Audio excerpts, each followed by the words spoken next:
Bonjour, dans cette nouvelle vidéo, je vais vous ramener sur un sujet moi qui me passionne, c'est sur la gestion des informations et surtout je vais vous inviter à nouveau à ne pas croire tout ce qu'on vous dit. Ne croyez pas tout ce qu'on vous dit.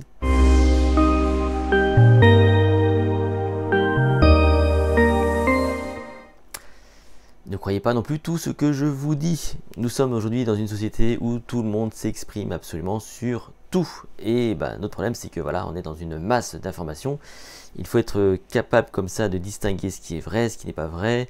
On n'a jamais été autant noyé dans l'information. Et donc chaque jour, on doit arbitrer, on doit prendre des décisions et se faire un avis en fonction de toutes ces informations. Et vous allez voir, c'est extrêmement simple d'être manipulé ou de se laisser manipuler ou de se faire manipuler par les informations. Et pour vous en convaincre, je vous propose, non pas un tour de magie, mais une expérience quand même un peu magique. Je vais vous montrer une image. Vous allez l'observer, vous allez bien écouter ce que je vais vous demander de faire. Voici l'image en question. Vous allez porter votre regard sur la femme à votre droite. Vous voyez, elle tourne dans le sens inverse des aiguilles d'une montre. Vous allez maintenant porter votre regard sur la femme qui est à gauche, tout à votre gauche. Et là, vous voyez qu'elle tourne dans le sens des aiguilles d'une montre. Si vous regardez la femme au milieu, eh bien vous allez voir que si vous la regardez maintenant, elle tourne dans le sens des aiguilles d'une montre.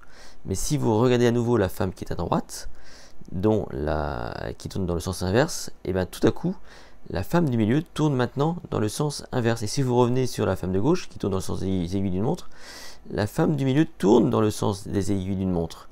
C'est un vrai tour de magie ou pas?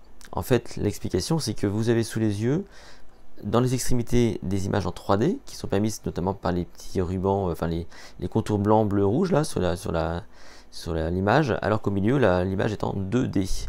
Et à ce moment-là, votre cerveau, il est guidé, il va interpréter l'image du milieu en fonction de ce qu'il a vu juste avant. Et ça nous en dit absolument, ça nous en dit vraiment long sur cette capacité donc à manipuler le cerveau.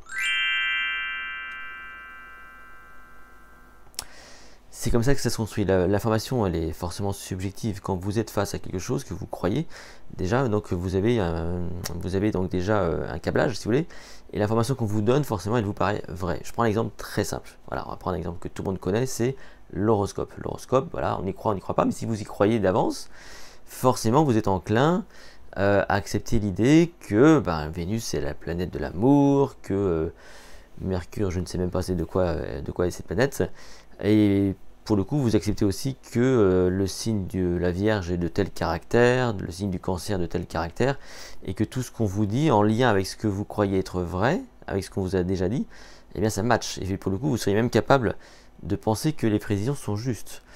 On aimerait tous, c'est vrai que c'est sexy ça, de se dire que oui, on est capable de prédire l'avenir. C'est vrai que parce que c'est ça un peu le postulat de l'horoscope, c'est de vous prédire l'avenir, de vous dire ce que vous êtes ou qui vous êtes, d'avoir quelque part un regard sur votre personnalité, comme si tout ça était défini. Mais si on creuse un petit peu, si on reprend le côté un peu objectif de l'information, on est d'accord, qui a décidé un jour que la planète Vénus serait la planète de l'amour?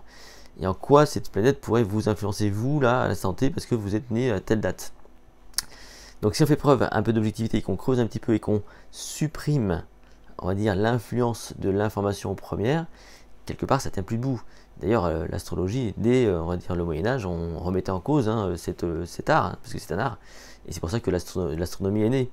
Donc c'est très compliqué aujourd'hui. Si vous réfléchissez un petit peu, évidemment vous allez vous dire que oui, mais les planètes, en fonction de leur distance, il doit y avoir un truc. Alors on va vous dire oui, mais ça c'est le thème astral, c'est les ascendants, c'est tout ça. Il y aura toujours un millefeuille argumentatif pour vous faire douter, pour le coup. Mais rappelez-vous de cette image. Elle résume un peu tout, si vous voulez. On est forcément influencé par ce qu'on croit savoir, et que le rapport à l'information, il est très subjectif. Vous colorez forcément l'information que vous lisez, que vous apprenez, que vous voyez sous vos yeux. Et l'enjeu, au final, c'est que quand une information paraît trop vraie, trop belle, pour le coup, il faut avoir ce réflexe de vraiment peut-être se dire, attends, c'est peut-être pas aussi simple que ça, donc je vais vérifier. C'est ce qui se passe aujourd'hui avec la pandémie. On est en pleine pandémie en ce moment, au moment où je vous parle, avec les vaccins ou pas les vaccins, les complotistes, et vous remarquerez que la plupart de ces gens-là, ce ne sont pas des spécialistes. Ce sont des gens qui ont peut-être vécu un moment douloureux dans leur vie, j'en sais rien.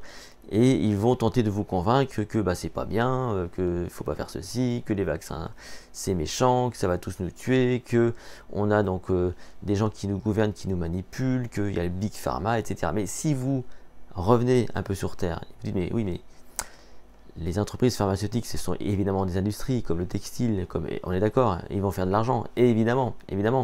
Mais au-delà de ça, est-ce que on n'a pas bénéficié des vaccins, nous, pour vivre aujourd'hui en tout confort, comme tous les progrès pour le coup.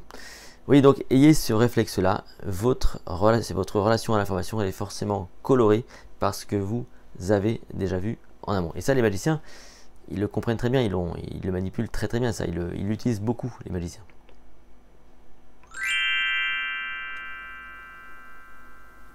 Et je peux en parler parce que je suis magicien, évidemment, j'ai fait longtemps de la scène, des spectacles et tout.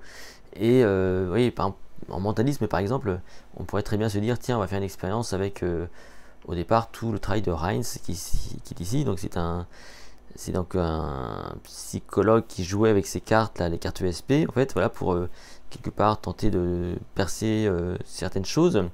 Et on va donc vous amener à faire croire que grâce à ces cartes que vous allez choisir, on va révéler votre personnalité ou deviner des choses. En fait, donc les magiciens, ils orientent vos croyances au départ. Donc ils vont vous donner de l'information qui peut être plus ou moins vraie d'ailleurs. Hein. Mais à partir du moment où vous l'acceptez comme vrai, vous allez ensuite colorer le reste.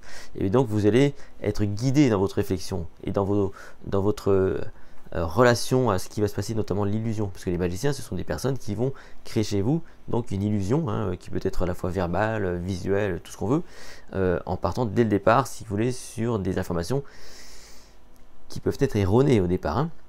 Donc on va guider votre attention et votre réflexion pour parvenir à nos fins, vous amuser, vous divertir, vous illusionner et ne perdez jamais ça de vue. Je ne dis pas que toutes les personnes qui vous manipulent le font consciemment, c'est pas vrai. Hein. C'est juste que notre rapport à l'information, encore une fois, est forcément coloré. Si cette vidéo vous a plu, n'hésitez pas à la liker, à la partager. Vous pouvez évidemment vous abonner à cette chaîne YouTube et me retrouver sur mon site https://les-secrets.com. On se retrouve très bientôt pour une nouvelle vidéo. A très vite, merci.